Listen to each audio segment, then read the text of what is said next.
So what was most surprising after seeing Goon was the fact that this is a real thing. Like, there are real goons, and it's kind of based on a book, too, which I didn't realize, by this guy, Doug Smith. So how much of it was drawn from his real-life experiences, and how much did you kind of have to make up?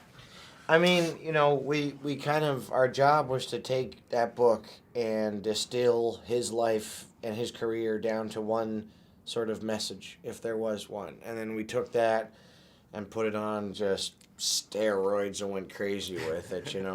But it is a love letter to a very specific job, a very strange job, arguably the least understood job in all of pro sports, and also a job that I was raised to respect. And I come from a house where all of my dad's favorite players were enforcers, and so I.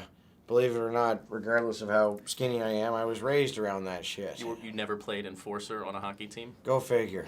I wouldn't mess with this guy, no. Seriously. I'm like a mongoose. No, but it's just like that was when my dad played hockey. That was his job. He was there to watch out for his boys. He didn't skate all that much, but when he skated, he finished his checks. Sure. And was Doug involved in the movie? Did you learn how to be a goon from Doug, or did you fight Doug? Is really what. No. Oh no. Promise you, nobody wants to fight Doug. Yeah.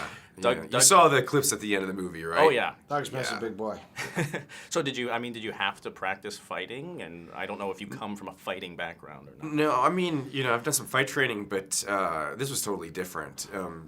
I learned everything from the guys and from the guys up there. We just had a great crew that, but we didn't actually do any like fight training, before shooting the movie. It was kind of Punk as rock. we were going along. Yeah, it was punk rock fighting, that's for sure. And I'm sure you didn't have to practice screaming from the bleachers or making ejaculatory hand gestures or anything like that. No, that came natural. We practiced sometimes in my trailer. Not even a little. I mean, we would bathe each other. Yeah. I tried to, dip his balls in peanut butter. A lot of pre-ejaculatory action. A lot of skeet action. This is disgusting. That is punk rock. That's punk. That is punk. That is punk rock. Fucking just balls and peanut butter and corn chips. No, that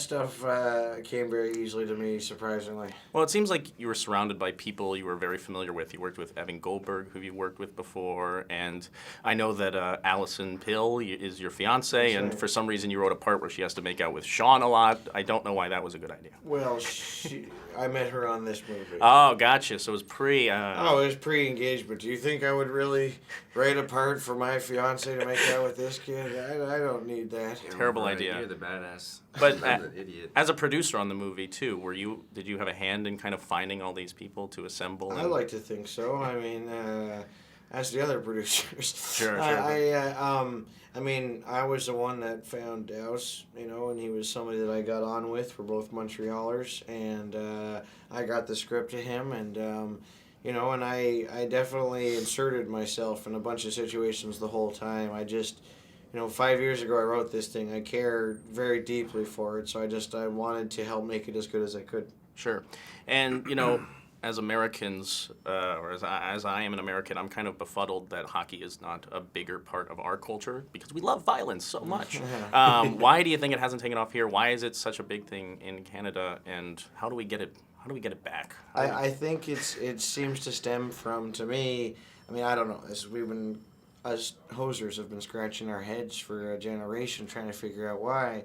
The best explanation I can come up with is only half your country gets snow. Yeah. I mean, that can't help. It's all LA's fault. Yeah, that's like exactly always. right. Yeah. Cool. All right. Well, thanks, guys. I really Great to see you, bro.